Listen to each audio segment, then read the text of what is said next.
Hi guys, and today I'm in right now. I can't let you know I'm a mommy. If no one's around, then I turn on a light. So I have to check if one person's around. Oh, I know that person is a mommy too. It looks like all the mermaids in the sea is right now doing that, so I'm getting in the water. The figures quickly fled into the They jungle. Unlike a normal are animal, though, these rock apes right appeared to now. rush through the trees, And almost as if waiting for a break in the gunfire to charge the American troops, even stepping out briefly to howl and flash huge fanged teeth at them. The creatures also let loose with howls and barks, much like angry dogs, a behavior that's common to many apes and even attributed to the North American Sasquatch. Eventually, the soldiers realized they were not firing at people and ceased their fire. And as the animals retreated, they searched the area and found nobody. I have to go fast Incredible for account the relates sun. the story of a full-blown battle between rock apes and American Marines, taking place on Hill 868 in Quang Ninh Province. The battle began with a unit of Marines deep in the jungle radioing back to their HQ that they'd spotted movement in the jungle near their position. The Marines, likely a patrol made up of around 30 men total, were told to hold their position and not give themselves away. Simply observe the enemy's movements and radio back. After a few minutes, the Marines nervously radioed back, stating that they'd been surrounded by what looked like hairy bipedal humanoid creatures, likely assuming the creatures were nothing more than the gibbon so common in the area. The Marines were told to simply toss rocks at them in order to scare them away. While throwing rocks, though, the creatures became enraged and began tossing rocks back at the men. Suddenly, what sounded like a pitched battle was heard over the radio, complete with men yelling, inhuman screams, and the sounds of gunfire. A patrol sent to reinforce the Marine unit discovered a battlefield littered with several corpses of rock apes, along with many injured Marines. This account, however, relies entirely on eyewitness testimony, as no evidence of these rock apes was ever recovered. The veracity of this particular tale is in serious question. Now, given the nature of the fighting in Vietnam, it may come as no surprise that nobody took the time to try and recover a body. Still, such a stunning incident should come with more hard evidence than scattered eyewitness testimony. And for us, we're willing to file this story away as a possible tall tale. Hard evidence for the rock ape wouldn't appear until 1974, a year before the end of the Vietnam War. With both sides reporting the existence of the creature, Professor Hoa Quy of Vietnam National University decided to lead a North Vietnamese expedition into the jungle to search for it. While he never discovered a real rock ape, he did photograph and make plastered prints of extremely curious tracks. The tracks were said by locals to have been formed by the Batutut, a creature that they'd shared stories of for generations. Curiously, the print, much like many Bigfoot prints, shows features that are strikingly similar to apes, while being much larger than that of any known ape. As had been said of many Bigfoot prints thought to be authentic, if these were hoaxed, then they would have been hoaxed by someone with detailed knowledge of ape physiology. Sightings of the rock ape continue to this day, and though no hard evidence has been gathered, perhaps the best evidence for the existence of these creatures is the sheer amount of reported sightings. Then there's also the fact that these are creatures believed to be real flesh and blood animals by locals, rather than mythical spirits or animals of legend. Skeptics point to a lack of remains or physical evidence as reason to doubt its existence. And yet, these are the same skeptics who were also stunned in the early 1990s by even how to protect yourself from the pandemic. I But would what be about able how to go home pandemics end? How do we know and when get we're this clear and it's safe to go back to life as normal? Or are we destined to spend the rest of our lives in quarantine? To find out, let's take a look back in time at how some past pandemics have ended, and see if there's any hope of easing up on social distancing before summer is over. Before we can talk about how pandemics end, we have to first understand what the end of a pandemic actually means. How do we know when it's over? And who exactly is it over for? What specific criteria or milestones are we aiming for before we can declare a pandemic over? And who actually decides that the pandemic has ended? According to medical historians, pandemics actually have two types of ending: a medical ending and a social ending. A medical ending happens when there's no people left to get sick. That doesn't necessarily mean everyone is dead, although that's certainly one way a pandemic can end.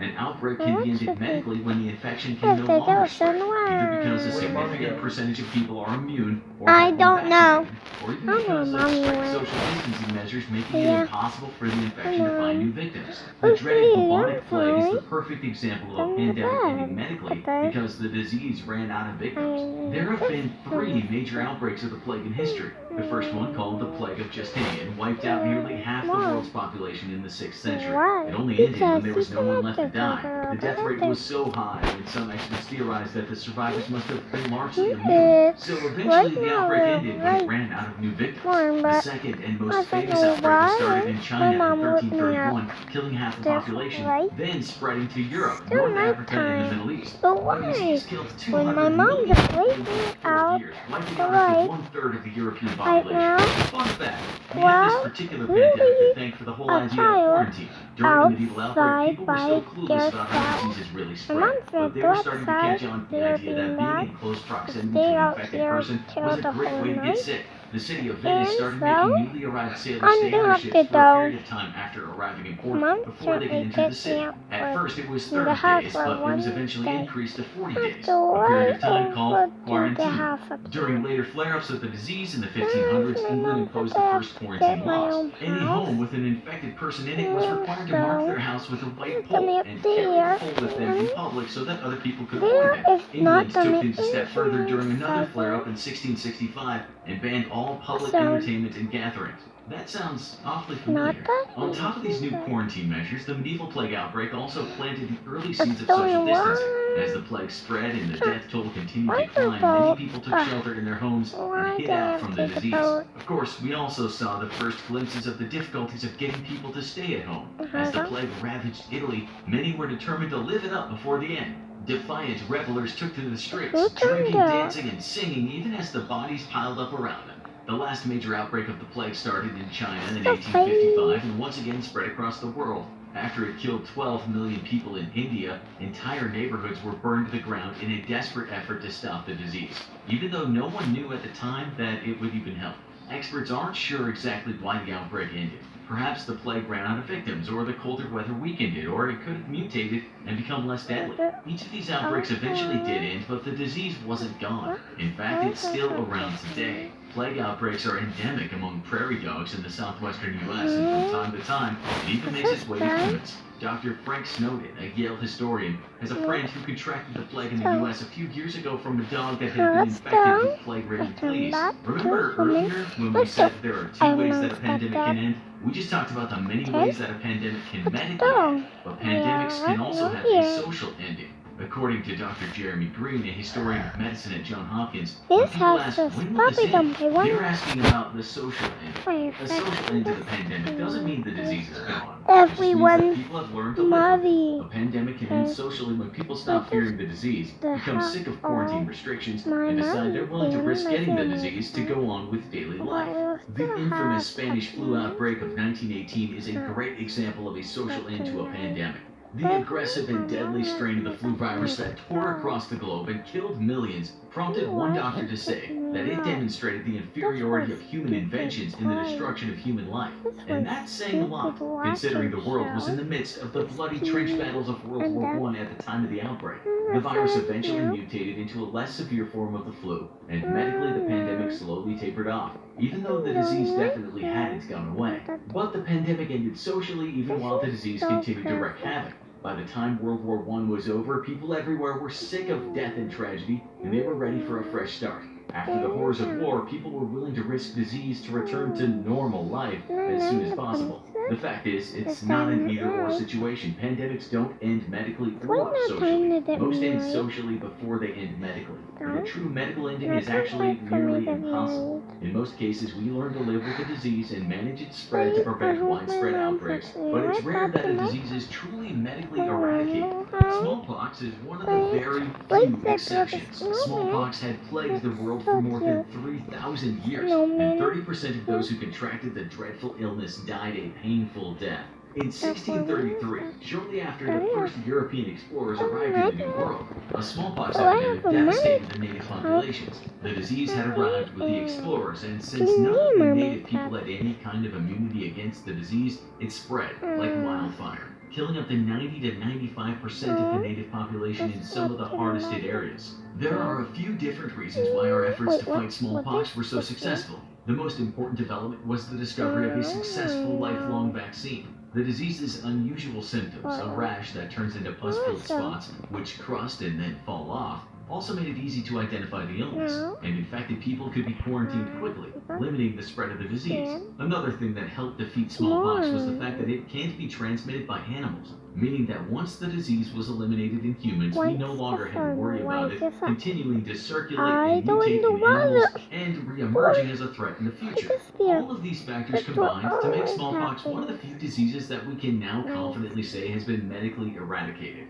The last person to contract smallpox naturally was a man named Ali Mao Malian, a hospital cook in Somalia in 1977. Ali thankfully recovered from the smallpox infection and went on to live a long life. He died in 2013 of malaria, another extremely problematic infectious disease. The social aspect of a pandemic can be just as dangerous as the disease itself, sometimes more so. Back during the Ebola outbreak in West Africa, an epidemic of fear about the disease spread faster than the disease itself. Dr. Susan Murray, who worked in a hospital in Ireland during the outbreak, recalls the atmosphere of fear and panic. Even as the outbreak was tapering off, she remembers some health professionals refusing to treat potentially infected patients, and people beginning to look at foreigners with suspicion. Dr. Murray said, "If we're not prepared to fight fear and ignorance as actively and as thoughtfully as we fight any other virus, it is possible that fear can do terrible hurt to vulnerable people, even in places that never see a single case of infection during an outbreak." The fear generated by each new outbreak also amplifies the fear of the next one. Since a next outbreak is inevitable, it's important that we learn to deal with the fear that surrounds a pandemic to minimize the social harms caused by the outbreaks. Pandemics are one of the biggest threats we humans face in modern times. EndingPandemics.org has projected that the next big pandemic could cost upwards of $60 billion and could kill 30 million people in just 6 months. They explain that because the number of new infectious diseases is rising and people are traveling further and faster than ever before, the risk of a major global pandemic continues to climb. This might sound daunting, but don't worry. EndingPandemics.org has a plan for how to minimize the impact of the next outbreak. Because most outbreaks in humans start in animals, they believe that better monitoring of disease outbreaks in animal populations, as well as better communication and a faster response to a new infection, will help prevent future outbreaks and give countries time to prepare for the next one. So that brings us to the million-dollar question. When and how will this particular pandemic end?